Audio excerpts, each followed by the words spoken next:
Thank you very much from our side for the invitation and the opportunity to participate. This is a very, very important aspect of school life and the success of any school, to have an effective school governing body. So the South African Schools Act, as Mr. Lani already alluded to, Act 84 of 1996, places a huge responsibility on school governing bodies. There are very important things that they need to do. But before I get to answer your question, let me just leave a question with the House. I'd like you to think about or think of colleagues, whether they are principals today or deputy principals or HODs, people who are in promotion posts, who used to serve on the governing body as an educator representative prior to their appointment in the senior position. I'll just leave that there for you to think about for a while.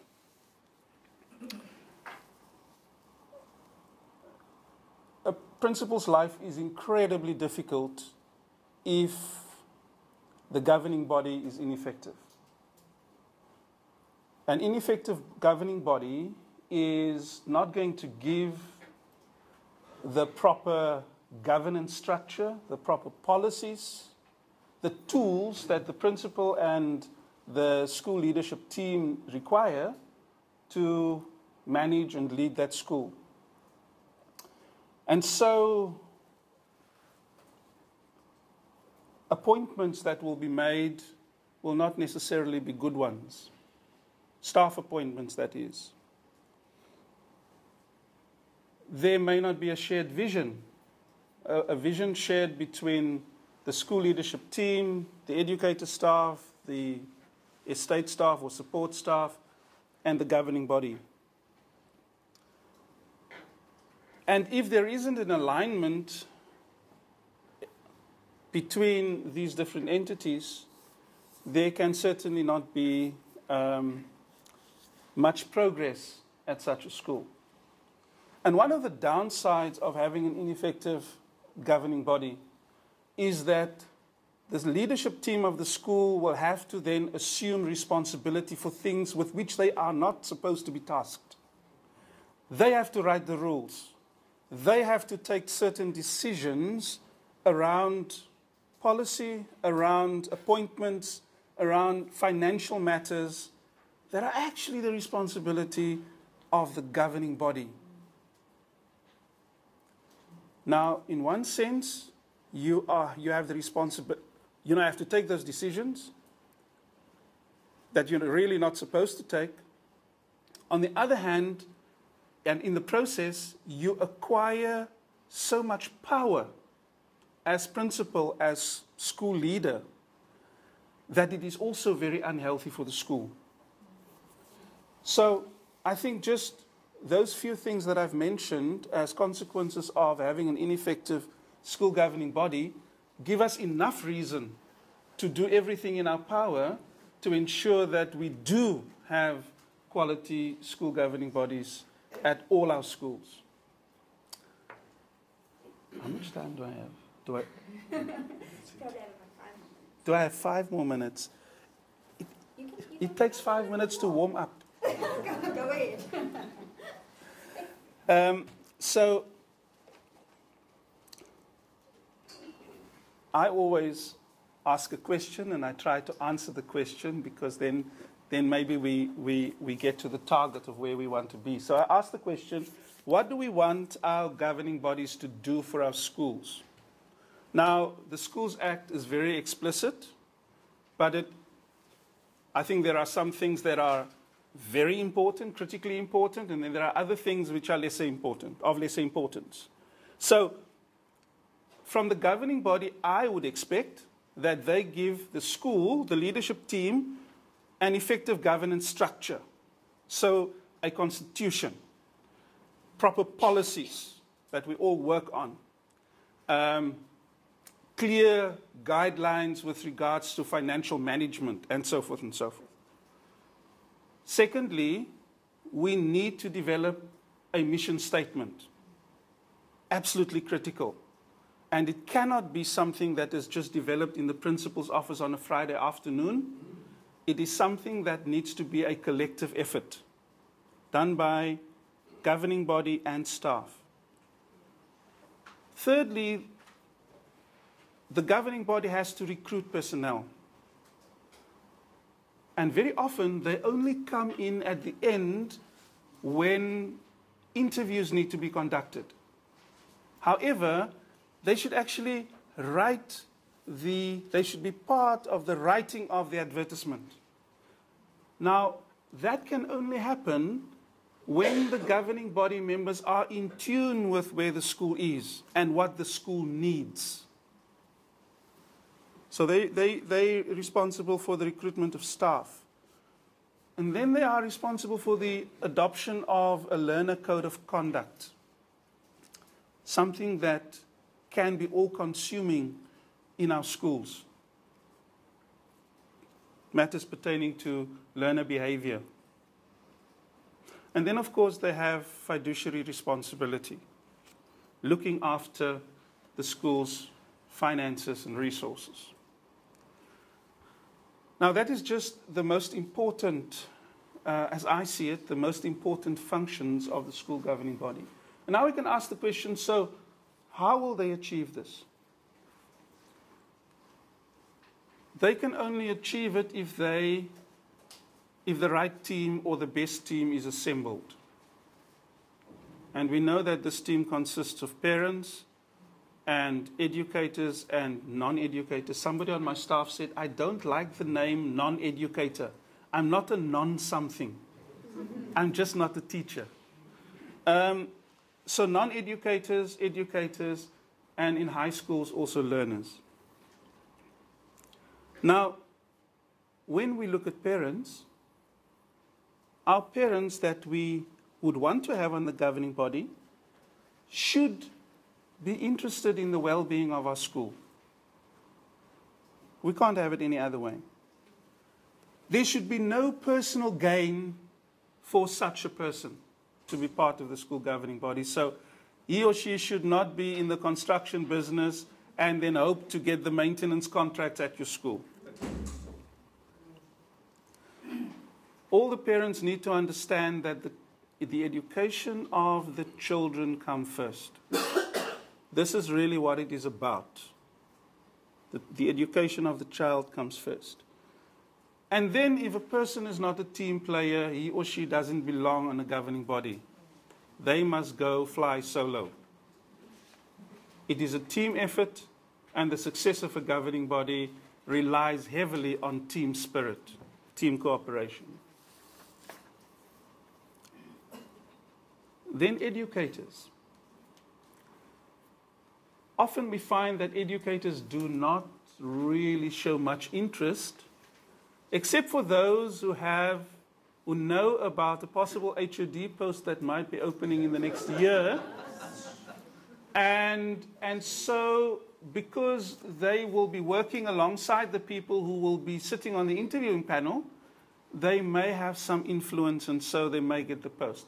You remember the question I asked right at the beginning. We can go to many of our schools. In fact, I want to make a generalization here and say the majority of our schools on the Cape Flats, I don't know in rural areas, but the schools I know of, we find that promotions happen through your membership of the governing body. Now, sometimes it's good. They are brilliant people. Sometimes they are actually better people. And I think we have a responsibility to ensure that we always recruit the best people, because they will provide the best service, ultimately for our children. And then, of course, there are the non-educators. Sadly, in my years of serving on a governing body, in the different capacities, I feel that there is an imbalance, that these people play such a critical role in our schools, the people who clean the school, who answer the telephone, who write the reports, who are the first line of of welcome or defense or whatever the people at the front office do on a daily basis. The people who work with finance, etc., etc., they perform such important and critical tasks to the functioning of the school, the successful functioning of the school, that perhaps one person representing them is not adequate. But that is what the law says, and that is what we have to live with. Of course, we have the option to co-opt where necessary. Now, I want to just go on. I'm sure I have 3 more minutes left. Thank you. I want to just touch on our parent elections. Just recently, Mr. Lani received an email from our school, an application from our school to have an all-day election. When we heard that he said we have this election is the 3rd biggest election in our country, then one can ask the question, so why do we jam it into an hour sometime in the evening when so few people can get to school? And then for convenience sake, we've already established a second date because we don't need a quorum for the second election. And then we just have it because, you see, we already have 7 parents to serve on the governing body. With the previous elections, we also went with a one-day election, and it was really very successful. And this time we will do the same. I haven't yet had an okay. I hope it's coming. We'll just assume that it will be all right. Thank you. Thank you. So, colleagues, we need to work incredibly hard to ensure that we assemble a quality governing body. So we need to look very closely at our parents. We go to last year's parent meetings. Who are the parents who attended? Who are the parents who attended school events? Who are the parents who inquired about the well-being of the school? At the beginning of this year, I said to my staff that I want the names of parents who ask the interesting questions, and they will be approached to come and join us in some capacity at the school. So, ask your teachers, who are the people who connect well with them? Who are the people who show an interest? And let's see if we can't get them on board. At our fee-paying schools, who are the parents who pay the fees? Now, I say this because people who don't pay the school fees at the fee-paying school, people who don't pay the fees, are not really qualified, and I use this word very carefully, they are not really qualified to lord over the money that other people pay. Yes, they have the right to. They have the right to, no doubt about that. But if we are looking for effective school governance, if we look for effective planning, the family whose fees are 3 months in arrears, they think differently to the people who've actually slogged to pay their fees. On another note, who are the parents who send their reply slips back on time? It's a simple thing, but by doing that, they show an interest in the school, and you will probably get their cooperation in the future. Who are the parents who send a note to your teachers just to say thank you for whatever? Thank you for the report, thank you for the meeting, thank you for the fundraising event, whatever. Who in our parent community have specific skills that we can employ at our school? And that, of course, refers to co-option, the co-option possibility. We need to go all out to recruit.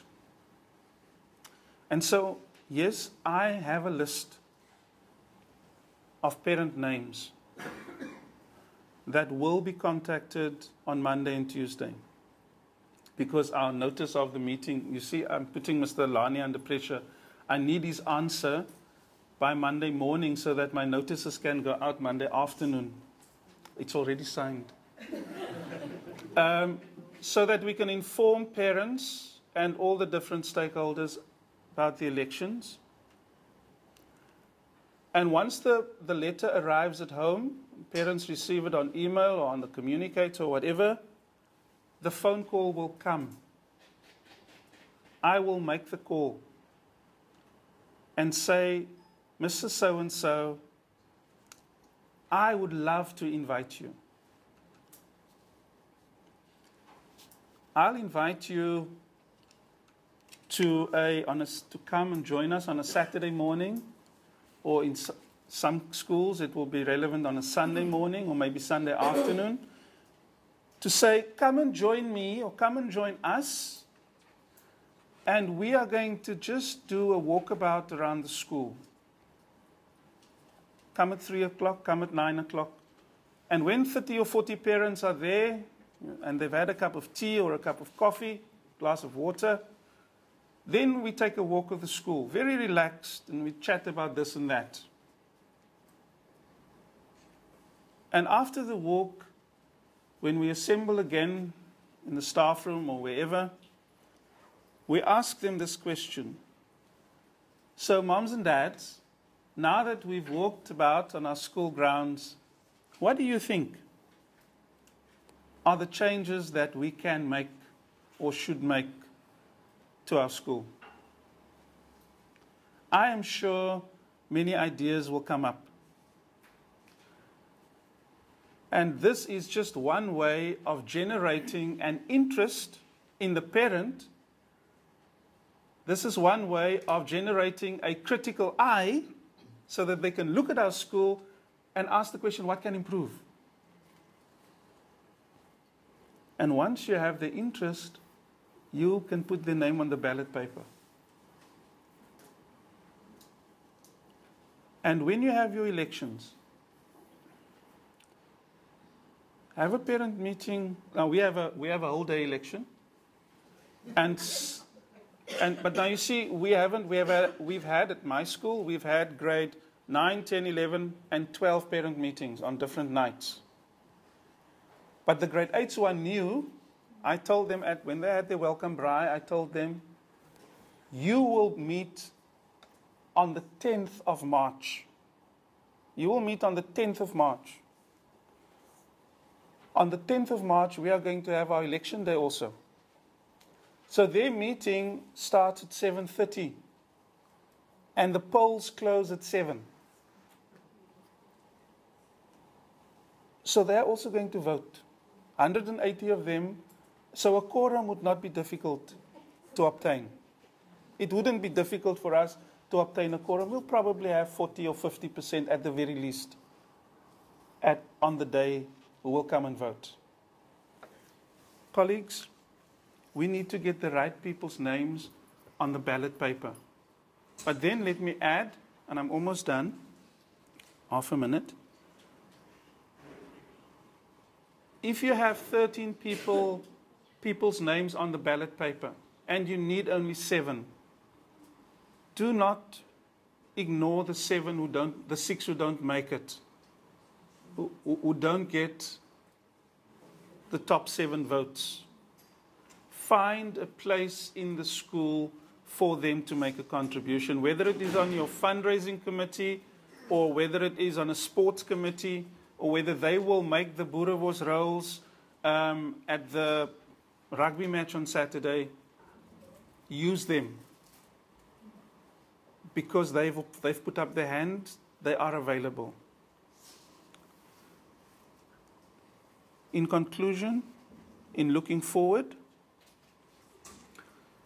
we need to, and somebody at the breakfast that SAPA had this morning, and I don't know why I didn't see many of you there, but we can talk about that later. We had our SAPA breakfast this morning, and our speaker, Nikki Abdenor, amazing person, she has no arms, and she lives a full life. Her first important point was, Work with what you have.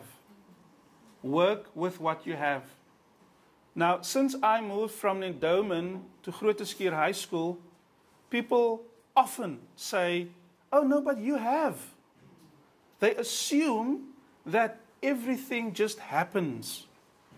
But it used to happen at Nendomen also.